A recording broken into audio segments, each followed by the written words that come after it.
करण साहब, ये मौलाना फजलुर रहमान साहब के साथ फिर हाथ हो रहा है? देखें, जिस तरह आपने बात की है कि वो पीडीएम के सरबराह हैं और अभी जो सारे मामलात हो रहे हैं इस पर बड़े वो सख्त परेशान हैं, क्योंकि जाहिर बात है वो ये कहते हैं कि जब मुझे सरबराह 11 जमातों ने बनाया है तो मेरी तो बिल्कुल को पूछते ही नहीं मुझे। पहले बिलावल भुट्टो जरदारी साहब जो है वो बयान दे दिया, उन्होंने बीबीसी को इंटरव्यू दिया और बिल्कुल मौलाना फजलुर रहमान साहब या जो पीडीएम जो बयानियां बना के चलना चाहती थी उसकी बिल्कुल उन्होंने नफी कर दी और पीडीएम के अंदर दरार पड़ी। उसके बाद आ गया मरियम साहिबा ने बिलावल की नकल करते हुए उन्होंने भी बीबीसी को इंटरव्यू दिया और उन्होंने भी उनके फुटप्रिंट जो है उस पर पांव रख दिया और उनका बिल्कुल हम भी फौज से बात करने के लिए। अच्छा, अब दोनों जो है ये दोनों पार्टियां बड़ी थी, लीड पार्टियां थी। अब मौलाना फजलुर रहमान साहब इसलिए परेशान है कि अगर मुझे आपने सर पे आपने कोई पग रखी है तो मुझे भी तो पूछ लिया जाए जनाब कि मेरे साथ क्या हो रहा है। मतलब गिलगित बल्तिस्तान के हवाले से अब देखें ना, बिलावल भुट्टो जरदारी साहब को जिस तरह मौलाना फजलुर रहमान साहब को मिस कॉल आई थी और उनको ये यकीनदानी हो गई थी कि वो धरना जब देंगे इस्लामाबाद में तो हुकूमत भी खत्म हो जाएगी, इमरान खान इस्तीफा दे देंगे, सब कुछ हो जाएगा। उसके बाद वो कॉलर का पता ही नहीं चला कौन था। अब बिलावल भुट्टो जरदारी साहब को ये कहां से बयान दे दिया कि जनाब ये जीएचक्यू में फैसला हुआ था और हमें 12 सीटें हमारे खाते में डाली गई थी। अब वोट को इज्जत दो की बात हो रही है पीडीएम में और वो कह रहे हैं कि हमारे खाते में डाली गई थी। अच्छा। अब खाते में कहां डली थी, किसने आपको डाली, कैसे हुआ?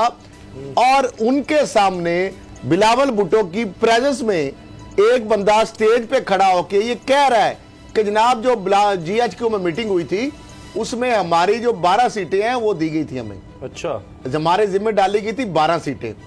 अब वो बिलावल भुट्टो साहब कह रहे हैं कि मेरा जो मैंडेट चुरा लिया गया। मरियम साहबा जो है वो और कहानी सुनाती हैं कि हमारे बंदे तोड़ लिए गए हैं। पूरे इस गिलगित बल्तिस्तान के इलेक्शन के अंदर फजलुर रहमान साहब आपको कहीं नजर नहीं आए। अचानक बाद में उन्होंने कहा जी हम पीटीआई को ये मैंडेट हजम नहीं होने देंगे। अब मामला ये है कि जो मौलाना फजलुर रहमान साहब तिलमिला रहे हैं और कभी वो जरदारी साहब को और नवाज शरीफ साहब को फोन और कोशिशें जो कर रहे हैं, राब्ते कर रहे हैं, उसमें यही वो कह रहे हैं कि जनाब अगर यही मामला रहा, यही सूरत हाल रही तो फिर आप किसी और को बेहतर है सरबराह बना लें, क्योंकि जो मौलाना साहब इनके कंधों पे रख के खेलना चाहते थे, इनके कंधों पे रख के बंदूक चलाना चाहते थे, वो कंधे गायब हो गए। अब मौलाना साहब रह गए अकेले।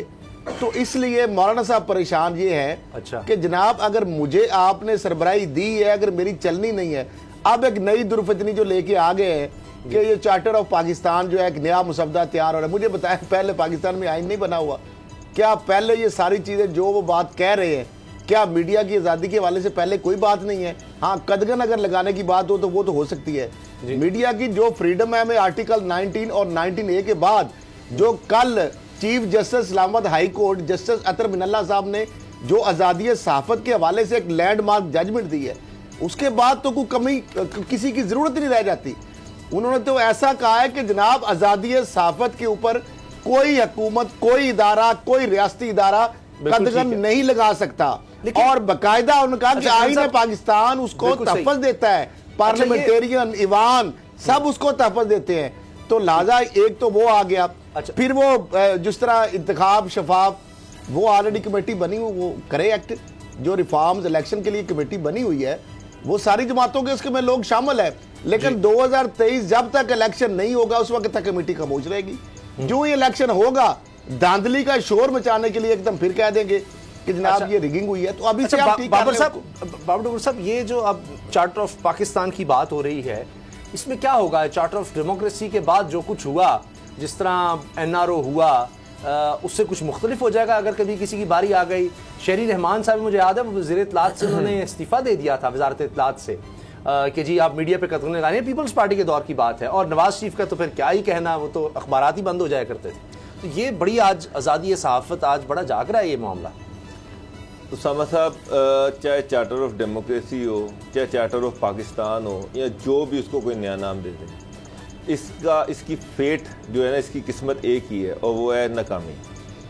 चार्टर ऑफ डेमोक्रेसी हुई, उसके बाद जो उसका बेड़ा गर्क हुआ, जो उसका सत्यानाश हुआ, वो आपके सामने है।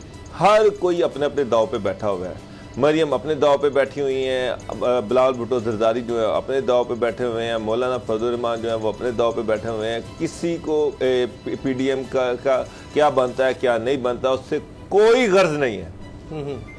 हर एक का मकसद ये है कि फौज हमारी उंगली पकड़े और हमें अच्छा। इक्तदार तक ले आए, फौज हमारे मुंह में इक्तदार की चूसनी डाल दे।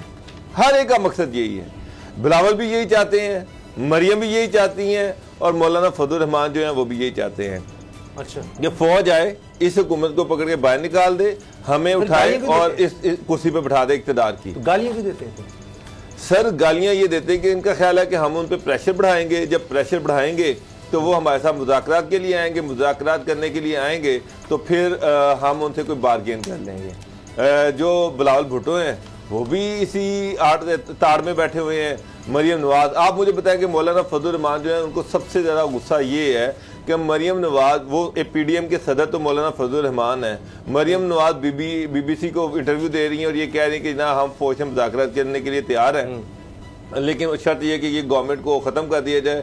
लेकिन एंड पे आगे वो बैलेंस करने के लिए कहते हैं कि मुज़ाकरा जो है PDM करेगी। मरियम को किसने ये इख्तियार दिया कि वो PDM के पर अपना स्टेटमेंट दे दे, कि बिहार पर अपना स्टेटमेंट दे दे कि ना हम फौज से मुज़ाकरात करने के लिए तैयार हैं। मौलाना फजल रहमान, उनको इत्मीनान में नहीं लिया गया, बिलावल भुट्टो को इत्मीनान में नहीं लिया गया, और मरियम जो है, मरियम साहिबा जो है वो कह रही है हमारे बंदों के साथ फौज राब्ते में है। तो उनको दुख है कि बंदों के साथ जो राब्ते में मेरे साथ डायरेक्ट बात करें, मैं बात करने के लिए तैयार हूँ। और बाकी पार्टियों को दुखी है कि हमें क्यों नहीं, वो तो भाड़ में जाए जी, वो तो भाड़ में जाए। उसामा साहब, जिस दिन इनको कोई इशारा मिला, मैं आपको बता रहा हूं, इससे आगे हम कतन जाने को तैयार नहीं है। ये तो बड़ा क्लियरली जुबैर साहब को कन्वे कर दिया गया। इसके बावजूद मरियम फिर कह रही थी आप इस गवर्नमेंट को हटाएं।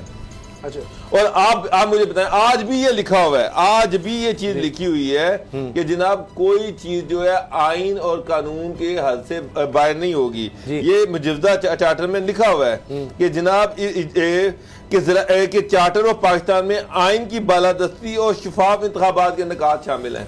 मुझे एक बात बताएं, 2.5 साल गुजर गए असम्बली को, अभी तक PMLN और पार्टी ने इंतखाबात को शफाफ बनाने के लिए पार्लियामेंट के अंदर क्या रोल प्ले किया, मासवाए ये करने के जनाब हमारे बंदों को आजाद करो, जनाब हमें अच्छा वो और क्या, कौन सी ऑर्डर, प्रोटेक्शन ऑर्डर जारी किया जाए, नैब को खत्म किया जाए। इसके अलावा सीरियसली कौन सी ऐसी डिबेट हुई है जिसमें इलेक्शन कमीशन ऑफ पाकिस्तान को इंडिपेंडेंट करने के लिए बात की गई हो, जिसमें यह बात की गई हो कि जी हम किस तरह से इलेक्शन रिफॉर्म लेके आ सकते हैं, इलेक्ट्रॉनिक जो है वोटिंग आर्मी चीफ की तरफ से भी कोई ऐसी चीज नहीं आई। और उसामा साहब, इसके पीछे भी एक साजिश है, बार बार फौज को टारगेट करना, बार बार फौज को टारगेट करना, बार बार उनको सियासत के अंदर घसीटना। हाँ, मैं तो फिर कह रहा हूं कि अगर आपके कोई इश्यूज हैं तो उसको डिस्कस करें।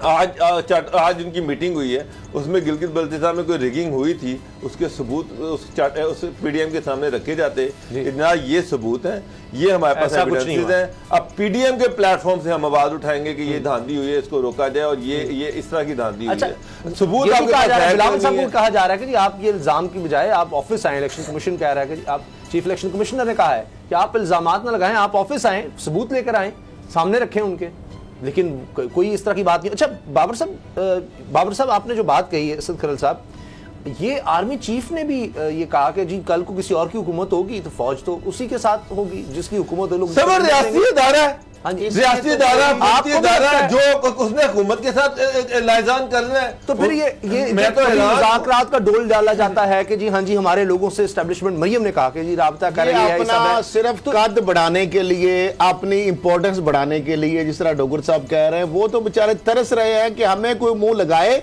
और हम मुलाकात के लिए हमें कोई बुलाए। मरियम साहबा का यही मसला है, नवाज शरीफ साहब का यही मसला है कि हमारे साथ एस्टेब्लिशमेंट किसी न किसी तरीके से कोई बात करे। ये पत्ते बड़े फेंके हैं इन्होंने, बड़े तरीकों से लोग भेजे, अपने पैगाम रसां को भेजा कि हम ये करने के लिए तैयार हैं, वो करने के लिए, लंबी चौड़ी गैर मशरूत माफिया शराइत जो इनका आगे लगाएंगे हम करेंगे। सिर्फ एक दफा जो है हमें माफ कर दिया जाए और हमें दोबारा फिर जो है ना इक़्तिदार के ताकि मज़े हम लूट सके। ये इदारा तैयार है, जो कुछ कहा जा रहा है इदारा इसमें तैयार है। फौज को आप बुरा भला कहते हैं, हमने टस से आर्मी चीफ बड़ा क्लियरली कई दफा ये कह चुके हैं कि फौज अपने आईनी और कानूनी जो हदूद है उससे बाहर नहीं। ये जो मौजूदा आर्मी चीफ है ना, इनके होते हुए तो इस तरह की किसी भी गेम जो है वो कोई भी ये किसी किस्म का भी ये जो कर ले ये जितने भी हथकंडे हैं, इससे कुछ फर्क नहीं पड़ता। जो मर्जी ये मकर और फ्रेब कर ले, वो तो इनके पत्तों में या इनकी गेम्स में आने वाले नहीं। उन्होंने तो कैटेगोरिकली जो आखिरी मीटिंग थी ना, आखिरी इनका जो कोशिश थी, आखिरी हरबा था, वो था मोहम्मद जुबैर को भेजना। मोहम्मद जुबैर को इन्होंने भेजा था कि जनाब जो भी आर्मी चीफ या एस्टेब्लिशमेंट कहेगी हम वो करने के लिए तैयार है। खुदा के लिए सिर्फ एक काम कर दे उनके, क्या कि इस हुकूमत से हमारी जान छुड़ा दी। उनका ये तो हमारा काम नहीं। आप पार्लियामेंट में जाए, वोट ऑफ नो कॉन्फिडेंस जो भी है। दूसरा, हमारे जो है मुकदमात खत्म कर दे, उनका इसके लिए अदालतें हैं। लिहाजा ये दोनों चीजें हमसे अब अगर एक्सपेक्ट कर रहे थे सर, अगर या आप कर रहे हैं, उसके भी अदालतें ही हैं, तो मामला ये है कि इस हवाले से सब्सक्राइब करें और बेल दबाएं ताकि कोई खबर रह न जाए।